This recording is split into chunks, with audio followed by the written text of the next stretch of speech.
কোনোভাবেই পড়ে থাকে আপনি কিন্তু 1 জুলাইতে কোনোভাবেই টাকা পাবেন না। আমি যেটা বলছি ভালো করে শুনুন, কোনোভাবেই টাকা পাবেন না।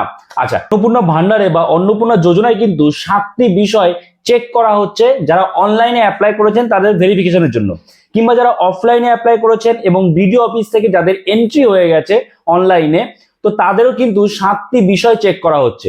তো সবার আগে আমি এই ভিডিওতে আপনাদের বলে দেবো যে কিভাবে এই যে চেক করছে, এই যে অ্যাপ্রুভ দিচ্ছে, এই প্রসেসটা কিভাবে কাজ করছে। দ্বিতীয়ত, এই যে 7টি বিষয়ের কথা বললাম, কোন 7টি বিষয় আপনাদের দেখা হচ্ছে, তারপরেই অ্যাপ্রুভাল দিচ্ছে, এবং অ্যাপ্রুভাল যদি হয়ে যায় তারপরে কিন্তু আপনি টাকা পাবেন। 1 জুলাইতে আমরা সবাই জানি যে আবার টাকা দেওয়া হবে। এইবার যদি আপনার অ্যাপ্রুভাল না হয়, আপনি অনলাইনে অ্যাপ্লাই করেন বা অফলাইনে অ্যাপ্লাই করেন, তাহলে কিন্তু টাকা পাবেন না, প্রথমত এটা।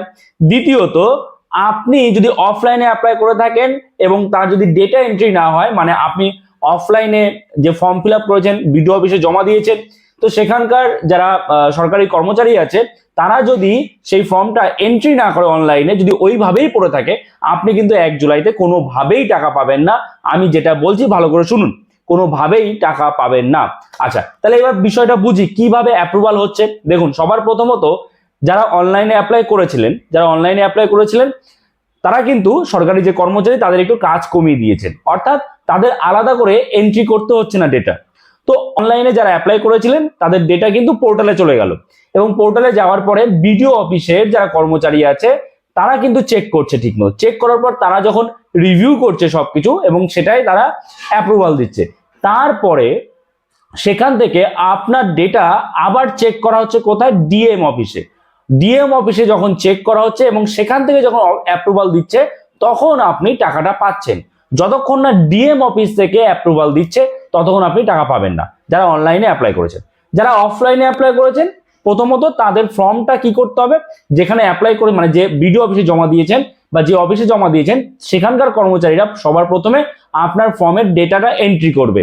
ঠিক আছে, এটা তাদের এক্সট্রা কাজ, যে কারণে হয়তো বা দেখা গেল আপনার ফর্মটা ওইভাবেই পড়ে আছে, কারণ এখন প্রচুর চাপ তাদের। ঠিক আছে, একই রকম ভাবে এন্ট্রি করবে, তারপরে বিডিও অফিসে তারা আবার রিভিউ করবে, থেকে অ্যাপ্রুভাল দিলে তারপরে ডিএম অফিসে আবার আপনার অ্যাপ্লিকেশনটা চেক করা হবে, সেখান থেকে যদি অ্যাপ্রুভাল দেয় তারপরে আপনি টাকা পাবেন। ঠিক আছে, আর যদি অফলাইনে অ্যাপ্লাই করেছেন, অনেকদিন আগে অ্যাপ্লাই করেছেন, কিন্তু যদি এন্ট্রি না হয় আপনার ডেটা, তাহলে টাকা কিন্তু কোনোভাবেই পাবেন না। আশা করছি বুঝতে পেরেছেন। এইভাবে কিন্তু আপনাদের চেক করা হচ্ছে। এবার কোন কোন বিষয় চেক করা হচ্ছে একটু ভালো করে শুনুন। 7টা বিষয় বিশেষ করে চেক করা হচ্ছে। সবার প্রথমত এসআইআর এর যাদের নাম বাদ গেছে তারা কোনোভাবেই অন্নপূর্ণা যোজনা বা ভান্ডারের টাকা পাবে না। এসআইআর এর নাম বাদ গেছে কিনা কিভাবে চেক করবে? তারা চেক করবে আপনি যে ভোটার আইডি দিয়েছেন, ভোটার কার্ডে যে নম্বর দিয়েছেন, সেটা দিয়ে কিন্তু তারা চেক করবে। ইলেকশন কমিশন অফ ইন্ডিয়ার যে ওয়েবসাইট আছে সেখানে গিয়ে চেক করবে যে আপনার নামটা আছে নাকি বাদ গেছে। যদি বাদ যায় পাবেন না। আচ্ছা, যদি ট্রাইব্যুনাল বা সিএএ তে আপনি অ্যাপ্লাই করে থাকেন তাহলে আপনি পাবেন, কিন্তু যদি নাম বাদ চলে যায় এসআইআর এ তাহলে কিন্তু পাবেন না। তারপরে যে জিনিসটা ভালো করে চেক করা হচ্ছে সেটা হচ্ছে আপনার এজ। আপনার এজটা কি ঠিকঠাক দিয়েছেন আপনি, সেটা কিন্তু চেক করা হচ্ছে সেই অফিসে অনলাইনে। তারপরে আপনি কোনো সরকারি চাকরি করেন কিনা সেটাও চেক করা হচ্ছে। আপনি কোনো ট্যাক্স পে করেন কিনা, ঠিক আছে। আচ্ছা, এরপর এছাড়া অন্য কোনো প্রকল্পের টাকা আপনি পান কিনা, মানে অন্নপূর্ণা ভান্ডার ছাড়াও অন্য কোনো পেনশন প্রকল্প বা এমনি পেনশন আপনি পান কিনা, চাকরি করতে আগে এখন পেনশন পাচ্ছেন, সেই পেনশন পান কিনা, কিংবা অন্য কোনো প্রকল্পের টাকা আপনি পান কিনা, সেইগুলো কিন্তু চেক করা হচ্ছে। অন্য কোনো যদি প্রকল্পের টাকা আপনি পান তাহলে কিন্তু অন্নপূর্ণা ভান্ডারের টাকা আপনি পাবেন না। ঠিক আছে। আচ্ছা, তারপরে যেটা হচ্ছে, যেটা রিসেন্টলি আমাদের মাননীয় মুখ্যমন্ত্রী শুভেন্দু অধিকারী এক অধিবেশনে বলেছিলেন, যে দুটো বিষয়, যে আপনার ছেলে বা আপনার মেয়ে বা আপনার সন্তান কোন স্কুলে পড়ে, সেটা যদি সরকার অনুমোদিত স্কুল না হয়, যে স্কুলে পড়ে যদি সেটা সরকার অনুমোদিত স্কুল না হয় তাহলে আপনি টাকা পাবেন না, এটা বলেছিল।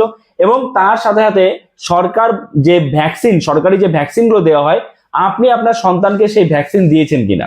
যদি এই 7টা জিনিস ঠিক থাকে, তবে হ্যাঁ, সব থেকে ইম্পর্টেন্ট যেটা আমি বলি, কারণ এই যে শেষের দুটো নিয়ম সেটা তো পরে বলেছে আমাদের মাননীয় মুখ্যমন্ত্রী শুভেন্দু অধিকারী, আমি এই দুটো যদি বাদও দেই, বাকি আপনার সবার প্রথমত এসআইআর এর নাম আপনার বাদ গেছে কিনা, আপনার এজ ঠিক আছে কিনা, আপনি অন্য কোনো প্রকল্পের টাকা পান কিনা, আপনি সরকারি চাকরি করেন কিনা, কিংবা আপনি ট্যাক্স পে করেন কিনা, এইগুলো ভালো মতো চেক করা হচ্ছে। তারপরেই কিন্তু অ্যাপ্রুভাল দেওয়া হচ্ছে। আর অ্যাপ্রুভাল দিলেই কিন্তু আপনি টাকা পাবেন, না হলে টাকা পাবেন না।